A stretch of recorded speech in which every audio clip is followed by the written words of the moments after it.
que agora já está gravando, e vamos agora começar a falar de probabilidade. Então, a gente já está algumas aulas falando de probabilidade, se eu não me engano, 2 aulas a gente está falando de probabilidade.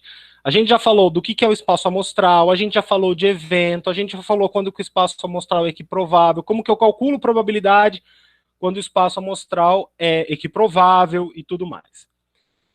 No final da aula passada, se eu não me engano, eu trouxe um exercício do Enem, né, para a gente ter uma ideia de como que aparece probabilidade no Enem. Hoje eu vou trazer mais alguns, tá? E vou aproveitar um desses exercícios, que não é esse primeiro, vai ser depois, para falar de um outro tema dentro de probabilidade, que é chamado probabilidade condicional.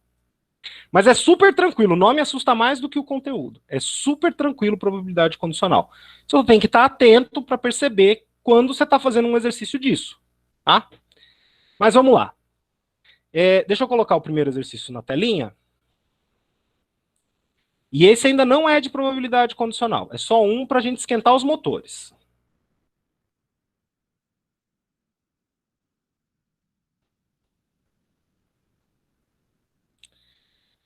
Dá para ler o exercício ou tá muito pequena a letra?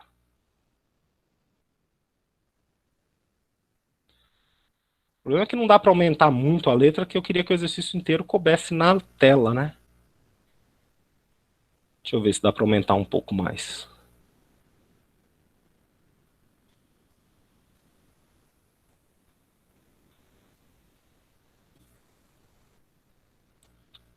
Tá. Bom, vamos ver se dá para fazer assim. Então ele fala o seguinte, caiu no Enem. O gráfico mostra a velocidade de conexão à internet utilizada em domicílios no Brasil. Esses dados são resultados da maior recente pesquisa de 2009, realizada pelo Comitê Gestor da Internet, CGI. Aí vem um gráfico. Se você estiver no dia do vestibular fazendo essa questão, você lê um pedacinho do enunciado, percebeu que tem o gráfico, vai ler o gráfico, vai entender o gráfico. Se você entender o gráfico, ótimo, continua a questão.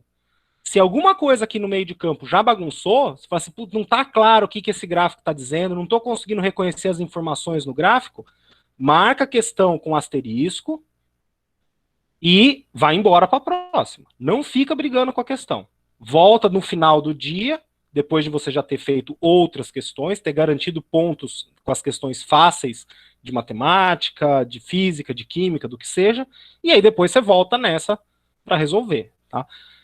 Todo vestibular tem 3 tipos de questões. Tem fáceis, médias e difíceis. Não existe vestibular que só tem questão fácil, não existe vestibular que só tem questão difícil. Todo vestibular, ele é calibrado para ter questão fácil, média e difícil.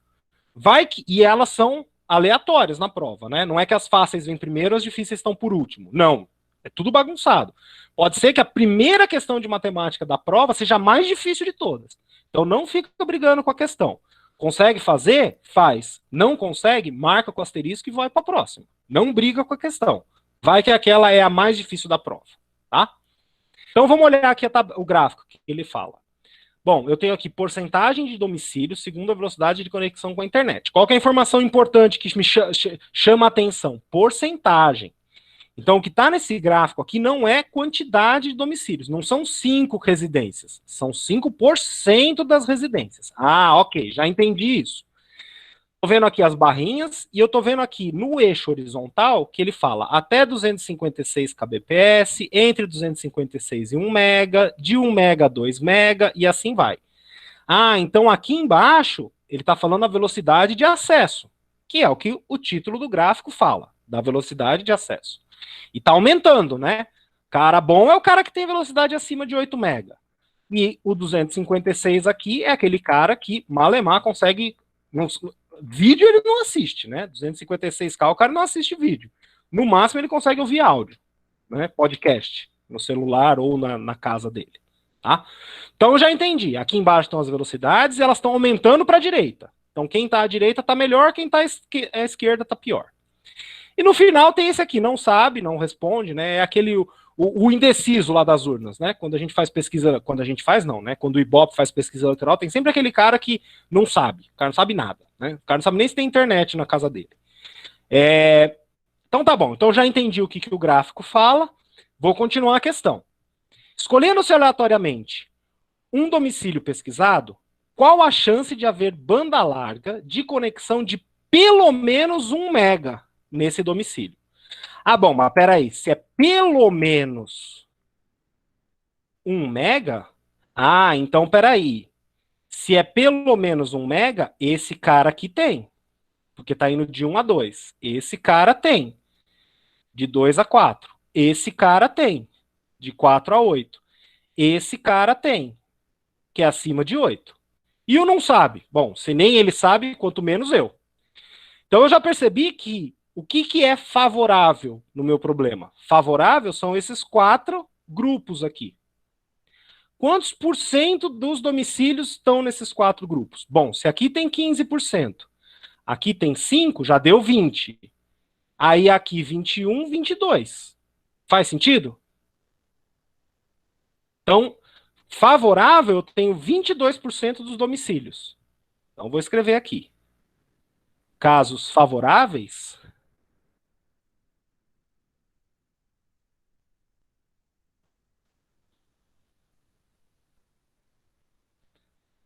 22%.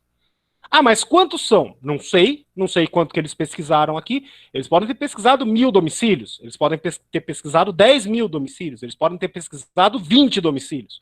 Mas eu sei que é 22% do total pesquisado.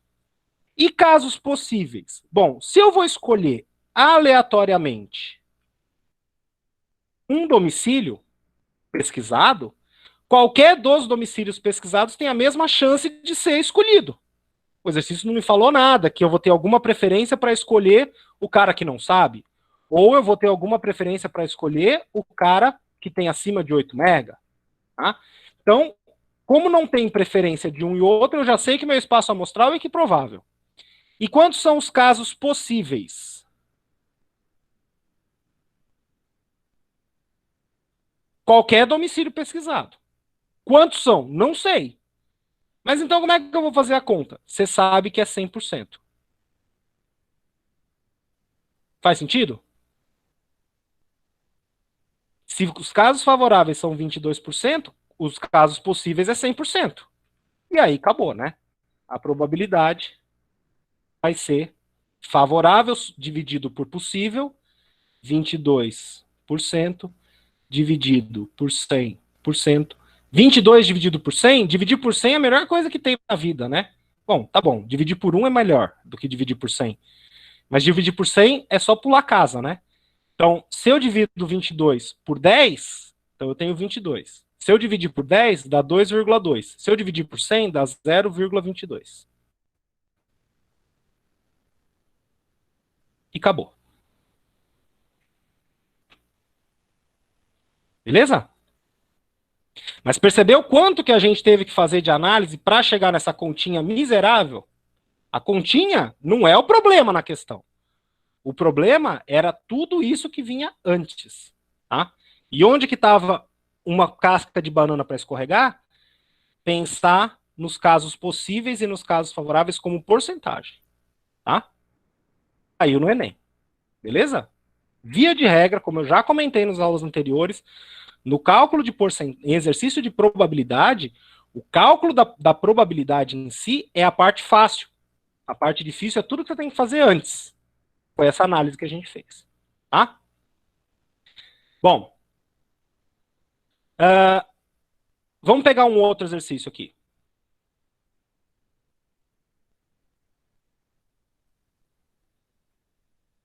Eu não sei se sou eu que estou correndo hoje, mas hoje o dia está rendendo, né? Porque não é 9h30 ainda, a gente já está indo para o segundo. Posso tirar isso da tela? Alguém está anotando alguma coisa? Vou mexer. Qualquer coisa eu vou salvar a lozinha, vou deixar lá na sala de aula, tá? Então, colocar um outro aqui. Tentar deixar a letra grande também. Caiu no Enem também. Ah, esse aqui é o mesmo. Copiei errado. Peraí.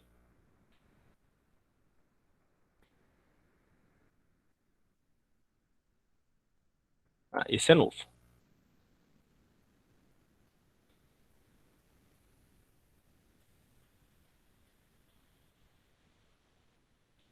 Bom, então o que esse exercício aqui fala?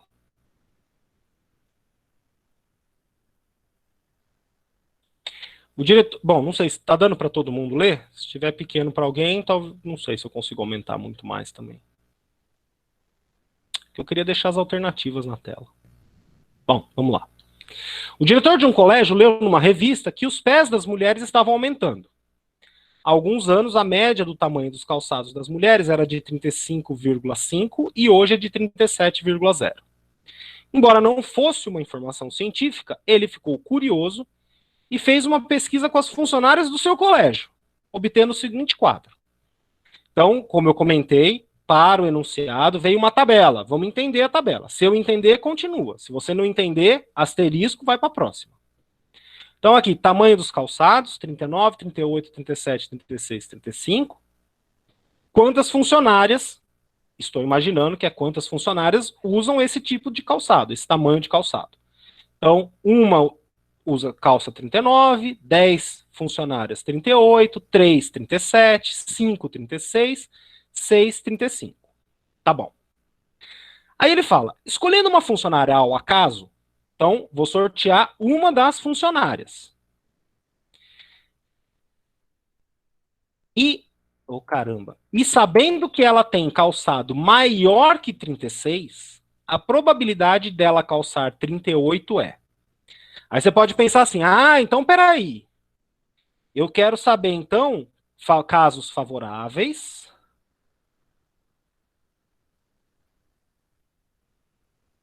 e casos possíveis.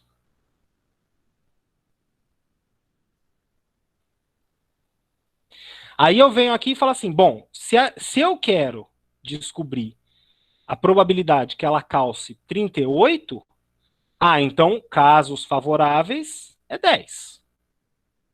Tá aqui. E casos possíveis? Bom, se eu vou sortear uma funcionária, quantas funcionárias eu vou poder sortear? São as funcionárias do colégio desse cara aí. Então vai dar 10, 5, bom, 5, 9, 19, 25, é isso?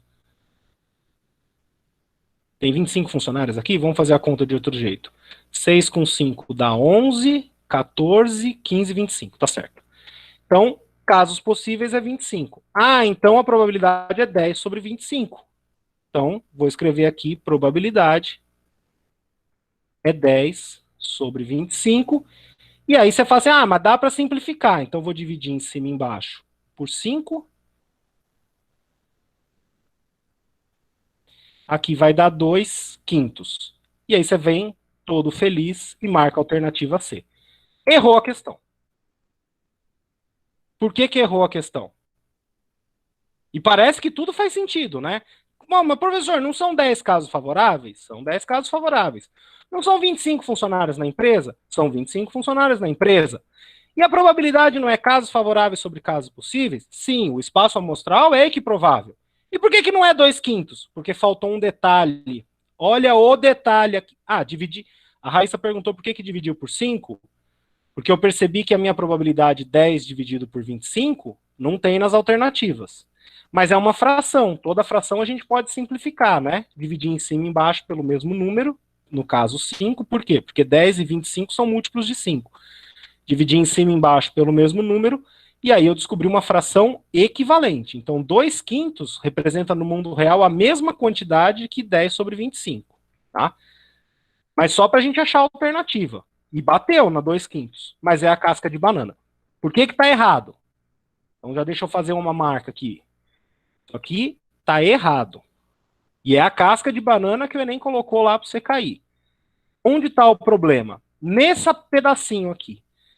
Sabendo que ela tem calçado maior que 36. Isso é probabilidade condicional. O que é probabilidade condicional? Que é o tema da aula de hoje. É uma informação a mais no seu problema. Peraí, deixa eu só escrever aqui que eu não consigo escrever e falar ao mesmo tempo. Probabilidade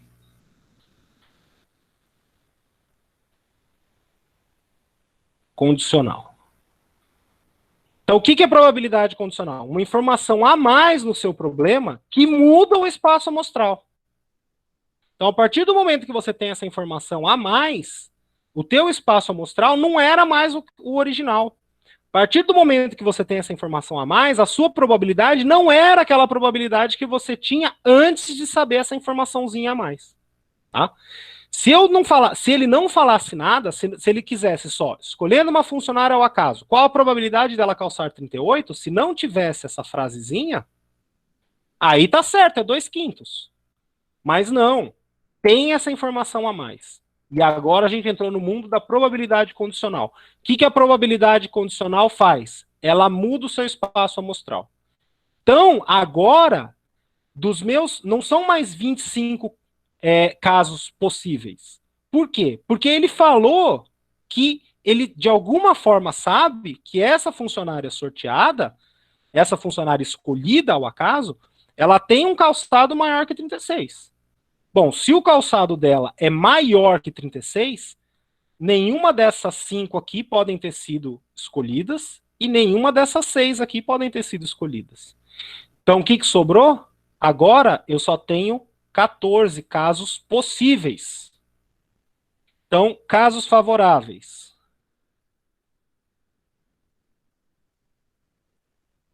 Continua sendo 10. A probabilidade, eu quero a probabilidade que a funcionária calce 38. Continuam sendo 10 funcionárias que calçam 38. Mas e agora os casos possíveis?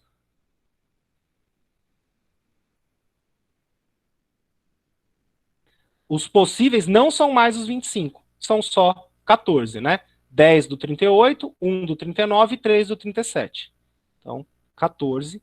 E agora sim eu posso calcular a minha probabilidade. Vai ser casos favoráveis dividido por casos possíveis. 10 sobre 14. É a resposta. Tem alternativa? Não tem. O que eu tenho que lembrar? Será que não precisa simplificar a fração? Essa aqui dá para simplificar, né? 10 é par, dá para dividir por 2. 14 é par, dá para dividir por 2. Dividi em cima e embaixo, não mudei o que essa fração representa. Vou encontrar uma fração equivalente. 10 dividido por 2 dá 5. 14 dividido por 2 dá 7. 5 sétimos. Essa sim é a resposta. Tá? Pegaram o que é a probabilidade condicional?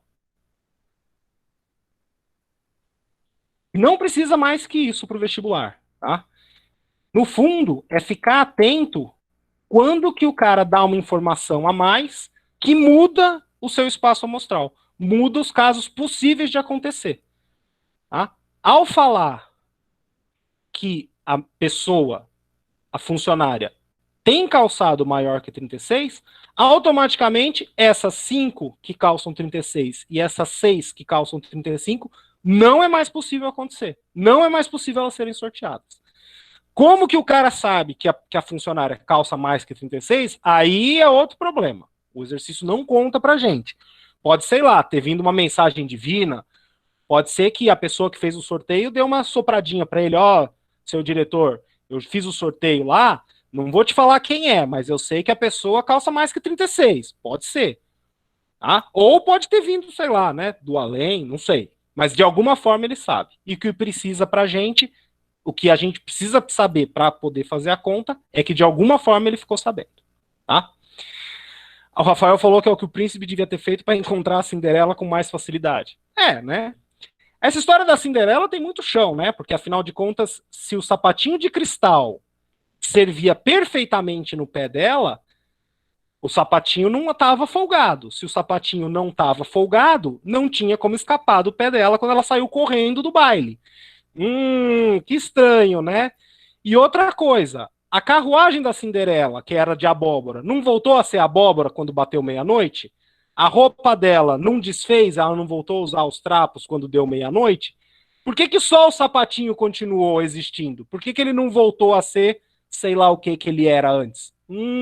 Que estranha essa história da Cinderela, hein? Meio mal contada. Mas enfim, é o que a gente ensina para as nossas crianças. A gente ensina não, porque eu não ensino isso. Graças a Deus eu não dou aula no Fundo 1, né? Graças a Deus não, porque, bom, graças a Deus sim. Sim e não. Dar aula no Fundo 1 é ótimo. Só que a galerinha do Fundo 1 tem uma energia que, por Jesus, eu não consigo acompanhar. Tiro o chapéu para as pedagogas que conseguem, porque eu não conseguiria. Esse ano eu estou dando aula para um 8º e 9º ano, do Fundo 2. Eu estou acostumado mais a dar aula em cursinho e no ensino médio, que já são pessoas mais velhas. Eu estou dando aula no 8º e 9º. Já está difícil aguentar a molecadinha, imagina no Fundo 1. A Raíssa perguntou se eu estou dando aula presencial. Nos colégios que eu dou aula em 2 colégios. Nos 2 colégios, os 2 colégios optaram por fazer rodízio. Então, num dia vai os alunos pares, no outro dia vai os alunos ímpares. Assim, óbvio, se a família autorizou, né? Tem família que fala assim, não, meu filho é par, mas ele não vai dia nenhum. Por quê? Porque eu moro com a minha mãe, que eu moro com a minha avó, tem pessoas aqui que têm doença aqui na minha casa, então eu prefiro evitar, meu filho continua assistindo aula de casa. Então ele continua assistindo aula de casa, tá? Mas os que querem ir, tem essa possibilidade. Ah, eu quero ir todo dia. Não, todo dia também não pode ir. Tem que ficar fazendo rodízio para conseguir manter o distanciamento e a quantidade limite que o governo impôs na sala de aula, tá? As 2 escolas que eu dou aula são presenciais, são particulares, né? E as 2 estão fazendo esse esquema de rodízio. A esperança é que para agosto, todos os professores estando vacinados e uma boa parte da população já estando vacinada, aí aumente a quantidade de alunos presenciais na escola. Mas, vamos ver, né? Agosto de Deus. Quando chegar agosto, a gente descobre como que vai ser, tá? Mas é difícil, viu? Essa garotadinha aí tem energia. O pessoal do ensino médio não, né? O pessoal do ensino médio tá mais tá nem aí para você. Mas a galera do Fundo 2, ó, essa molecadinha aí, eles têm energia, viu? Enfim, pegaram o que é probabilidade condicional? O que é importante? Saber que existe probabilidade condicional para quando você pegar um exercício que fala de probabilidade condicional, você saber reconhecer que está acontecendo isso lá dentro. Porque a conta, no final, de novo, é super fácil, tá? Mas você tem que perceber que está acontecendo a probabilidade condicional lá dentro. E quando que acontece isso? Quando ele dá essa informação. Sabendo que aconteceu alguma coisa, restrito a alguma coisa, ou condicionado a alguma coisa, tá? Você sempre vai perceber que ele vai te dar alguma informação a mais que vai te restringir o teu espaço amostral, os casos possíveis de acontecer. Percebeu que está acontecendo isso? É probabilidade condicional, não escorrega na casca da banana. Beleza? Ótimo. Acho que dá tempo da gente pegar mais um, né? Tá bom. Esse daqui não é probabilidade condicional, mas a gente não vai usar não é de casca de banana, que nem esse, né? Esse daqui é ideal, é o exemplo clássico, caiu no Enem, é o exercício, é o exercício mais lindo para a gente usar a árvore de probabilidade.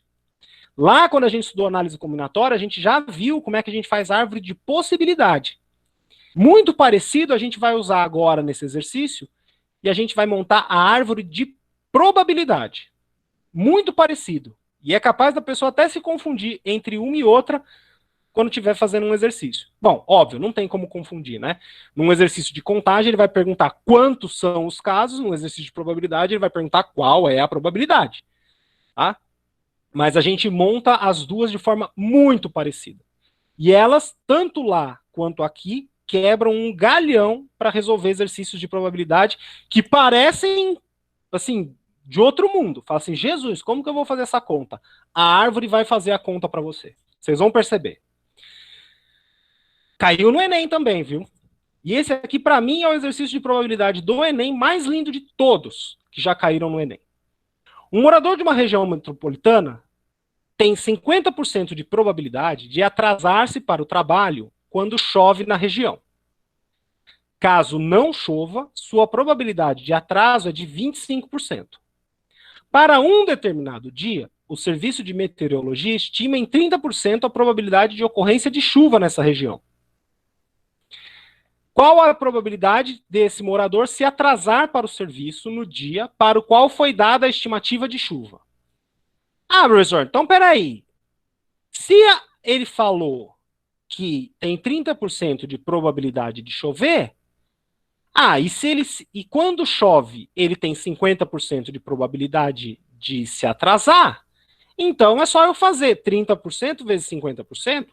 Não é. Por que que não é? Porque não é certeza que chova. 50% de probabilidade de ele se atrasar é quando chove. Mas é certeza que vai chover nesse dia? Não é. 30% de probabilidade de que chova. Ah, então quer dizer que não vai chover? Também não é. Não sei nem se vai, não sei se não vai. Professor, então se eu não sei nada, como é que eu faço? Por isso que inventaram a probabilidade.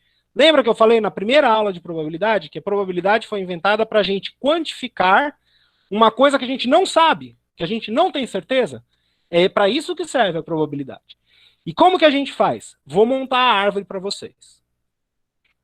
Vamos lá. Você concorda que só tem duas possibilidades para esse dia? Ou chove ou não chove? Não tem uma terceira possibilidade. Então a minha árvore começa assim. Ou nesse dia chove, ou nesse dia não chove.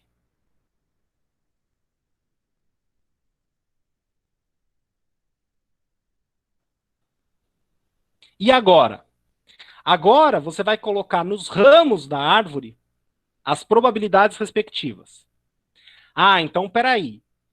Chover, ele deu 30% de chance, probabilidade de 30% que chova na região no dia. Então, nesse ramo da árvore que vai para a chuva, é 30%. 30% eu já vou aproveitar e escrever na forma decimal. É 0,30. Professor, eu não lembro como é que eu transformo porcentagem em decimal. Não tem problema. Olha aqui no cantinho. 30% é igual. O que significa uma coisa por cento? 30 sobre 100. É isso que significa porcento. Esse símbolo aqui, a gente não lê porcento. Isso aqui eu não leio 30 por 100. Inclusive é de onde veio o nome, né? 30 por 100, que é o que está escrito na forma de fração. Só que quanto que é 30 dividido por 100? A gente acabou de ver que dividir por 100 é a melhor coisa que tem, né? É só pular a casa da vírgula. Então, se eu divido 30 por 10 dá 3, se eu divido 3 por 10 dá 0,3. Então, 30% é 30 sobre 100, que é a mesma coisa que 0,30. E foi isso que eu escrevi aqui. Bom, agora pensa comigo. A outro ramo da árvore é não chover. Se tem 30% a probabilidade de chover, qual a probabilidade de não chover? Tem que ser 70. Por quê? Porque os dois casos dão o que pode acontecer. Então, chover ou não chover tem que dar o 100%, porque só pode acontecer esses dois. Então, aqui embaixo, o outro ramo da árvore, deixa eu escrever na horizontal, tem que ser 70%. Como é que eu escrevo 70% em decimal? 0,70. Professor, por que você está escrevendo em decimal? Ah, ótima pergunta, que vocês não fizeram, mas eu decidi responder. Porque eu estou vendo que as alternativas estão em decimal. Então, se eu já escrevo os dados do meu problema em decimal, fica mais fácil para chegar na alternativa no final. Perceberam a malandragem? Podia ter escrito em porcentagem? Podia. Podia ter escrito em fração? Podia. Só que no final eu ia ter que fazer uma conversão para chegar na alternativa. Como eu já percebi que as alternativas estão em decimal, eu já vou escrever tudo em decimal. Acabou o problema? Não. Se choveu no dia, pode acontecer duas coisas. Ou o cara atrasa, ou o cara não atrasa. Qual que é a probabilidade dele se atrasar quando choveu? Nesse ramo da árvore aqui, verde, que eu fiz, tá tudo condicionado, por isso que é um exercício de probabilidade condicional, tá tudo relacionado com ter chovido. Mas eu não sei se choveu. Não tem problema. Mas para esse ramo da árvore, choveu. Então, e o exercício fala, quando chove, a probabilidade dele se atrasar é 50%. 50% é 0,50. Bom, se é 50% para atrasar, obrigatoriamente tem que ser 50% para não atrasar. Porque esses dois casos contemplam o 100% de tudo, né? Não tem outra opção. Ou ele atrasou ou ele não atrasou. Não tem como ele estar meio atrasado. Do mesmo jeito como não tem como uma garota estar meio grávida. Ou ela tá ou ela não tá. Acabou então, professor? Não. Ele também pode se atrasar quando não chove.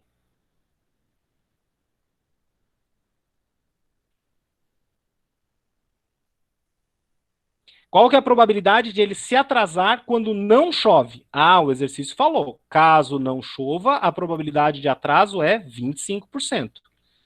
Então, atrasar quando não chove é 0,25. Já estou escrevendo em decimal. E de não atrasar? Bom, não atrasar tem que ser 75%, que é 0,75. Beleza? Montamos a árvore. Tá claro como a gente montou a árvore? Essa é a parte mais difícil do problema.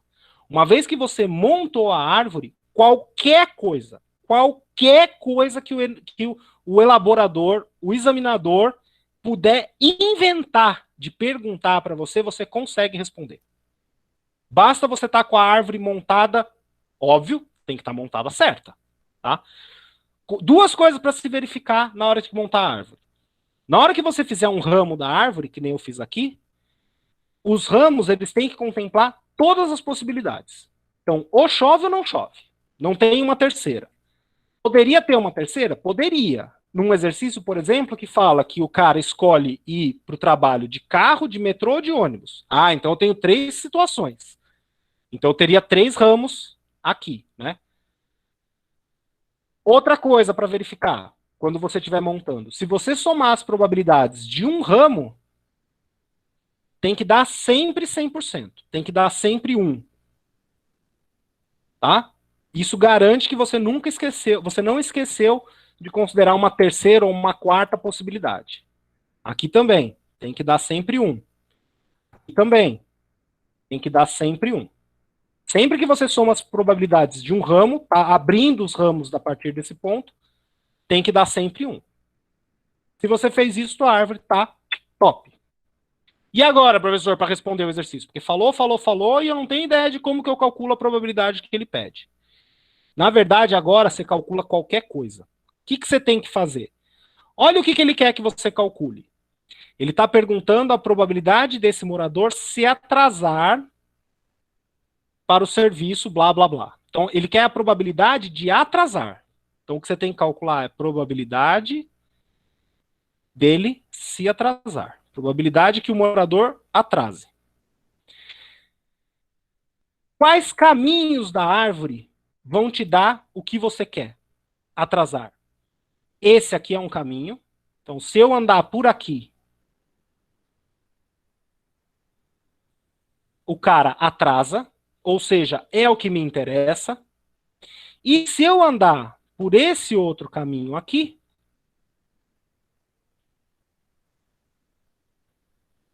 ele também se atrasa. Também me interessa para o problema. Faz sentido? O que a gente faz agora? Para cada caminho eu vou calcular a probabilidade. Como? Você multiplica todas as probabilidades que você passou no caminho. Então, a probabilidade desse caminho é 0,30 vezes 0,50. Quanto vai dar isso daqui? Bom, a gente tem que lembrar como é que faz conta com vírgula, né? 0,30 é a mesma coisa que 0,3. 0,50 é a mesma coisa que 0,5. 3 vezes 5, 15. Quantas casas decimais? O 0,3 tem uma casa decimal, o 0,5 tem uma casa decimal. Minha resposta tem que ter, então, 2 casas decimais. É a quantidade total de casas decimais do problema. Uma casa decimal, 2 casas decimais, a vírgula está aqui. Então, resposta, 0,15. Então, esse ramo deu 0,15. E o outro ramo? O outro ramo é esse aqui. Vou fazer a mesma coisa, vou multiplicar todas as probabilidades por onde eu passei. 0,70 e 0,25. E vou lembrar, vou ter que fazer de novo, conta com decimal. Outra dica, não falei lá no começo, mas ajuda muito nos vestibulares. E esse é específico para as matérias de exata. Quanto mais você praticar fazer conta na mão, quanto mais rápido você for para fazer conta na mão, melhor é o seu desempenho no vestibular. Por quê? Porque você não perde tempo fazendo conta. Porque você está prático, está craque. Sobra tempo para você pensar na parte difícil do problema. Tem muito aluno que não tá craque, não pratica muito fazer conta, fica sempre usando a calculadora, que acontece? Chega no dia da prova, ele perde mais tempo fazendo a continha do que pensando no problema em si. E no dia do vestibular, vocês vão perceber que tempo vale ouro. Se você tivesse 10 minutos a mais no final do dia, pode ter certeza que você conseguia acertar 5 questões a mais no vestibular. Tá? E se você não vai ter esses 10 minutos. Então, o que você pode agilizar, economizar de tempo no dia do vestibular, ótimo. Como que você ganha tempo no vestibular? Pratica a conta. Para quê? Para você fazer conta rápido. Tanto em matemática, física, química, às vezes em biologia. Por incrível que pareça, vocês vão ter em biologia uma parte da matéria chamada genética. O que o vestibular vai cobrar em genética? Cálculo de probabilidade. Tá? Então vai aparecer conta em biologia também. Vai aparecer conta em geografia, vai ter cálculo de porcentagem. Qual a porcentagem da população está acima da faixa tal, faixa etária, coisa assim? Vai aparecer. Tá? Vai aparecer aonde em geografia que aparece cálculo também? Quando vai trabalhar com escala de mapa. Escala de mapa é da geografia, mas tem conta envolvido. Tá bom? Quanto mais vocês praticarem conta, melhor vai ser para vocês no dia do vestibular. Por outro lado, quanto mais vocês praticarem leitura, melhor vai ser para vocês nas matérias de humanas. E nas exatas também.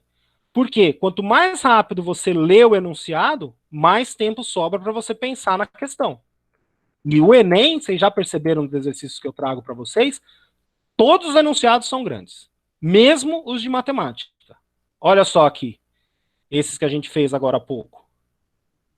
Olha o tamanho do enunciado, o texto que você teve que ler. Olha esse aqui também. Tá? Outros vestibulares, FUVEST, Unesp, Unicamp, têm enunciados mais curtos. Enem não. Enem é textão para tudo que é lado, mesmo nas exatas. Quanto mais você praticar a leitura, mais rápido você vai ler o enunciado, mais tempo vai sobrar para gastar pensando na questão. Vamos terminar essa conta aqui. 7 vezes 5, 35, vai 3. 2 vezes 7, 14. Com 3, 17, né? Quantas casas decimais? 2 no primeiro número, 1 no segundo número. 3 casas decimais ao todo. 1, 2, 3. A vírgula está aqui. Então, 0,175. Então, aqui deu 0,175. Qual que é a probabilidade que eu quero no final? É a soma de todas as possibilidades que você, andando pela árvore, você encontrou. Então, eu vou somar essa com essa. E aí você tem que estar craque e somar números com vírgula também. Não vai escorregar na casca de banana aqui no final, né? O exercício está quase pronto. Então isso aqui vai dar... vou fazer aqui no cantinho. Como é que a gente soma números com vírgula? Então esses dois aqui a gente multiplicou, né? Como é que a gente soma? Eu tenho que fazer 0,15 mais 0,175. Vírgula embaixo de vírgula. Preenche o que falta com 0. E agora, soma.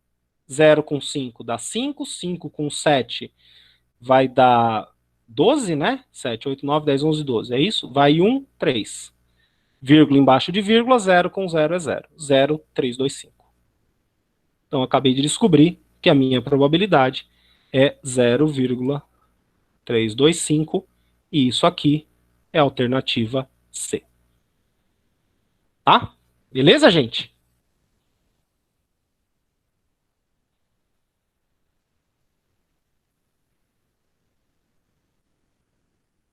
Só que a probabilidade condicional é probabilidade condicional. Essa é bem mais, óbvio, né? A Raíssa falou bem mais complicada. Sim, né? Eu não vou botar mais difícil no começo da aula, para não assustar. Mas percebe que não é difícil depois que você aprende o truque. Qual que é o truque? Fazer a árvore. Começou a ler um exercício desse tipo, percebe que é a árvore que vai te dar, vai te contar tudo. Monta a árvore e faz a conta. Acabou. E essa aqui, pelo menos, não tem a casca de banana, né? Essa daqui tinha. Pode ter certeza que teve gente que marcou 2/5 no dia lá do Enem. Tá? Essa daqui não. Essa daqui ou você faz ou você não faz. Mas agora que vocês já sabem montar a árvore de probabilidade, vocês sabem fazer. Tá? A árvore de probabilidade vai resolver a maioria dos exercícios de probabilidade condicional que você encontrar. Principalmente quando é uma situação assim, toda complicada, cheia de detalhezinhos. Ah, se acontece isso, é aquilo. Se é isso, é aquele outro. Se é isso, é aquele outro. A árvore te dá tudo. Deixa eu até escrever aqui o nome dela para ficar registrado. Como é que chama isso daqui? Árvore. Onde que eu vou escrever aqui? Vou botar um pouquinho para baixo. Então, o que, que a gente fez aqui? A árvore de probabilidades. Ela é parecida com a árvore de possibilidades que a gente fez lá atrás. Qual que é a diferença? Você monta igual. A diferença é que na árvore de possibilidades você está preocupado em contar as possibilidades. Na árvore de probabilidades você vai preenchendo as probabilidades dos ramos da árvore. Tá? Então, a gente usou aqui árvore de probabilidade. Ou probabilidades, né? Quanto mais confuso for o problema de probabilidade que você estiver resolvendo, maior é a chance da árvore te ajudar. Tá? Porque além de ela organizar a ideia, a árvore também já te dá a resposta. É só você multiplicar as probabilidades por onde você passou. Top, gente!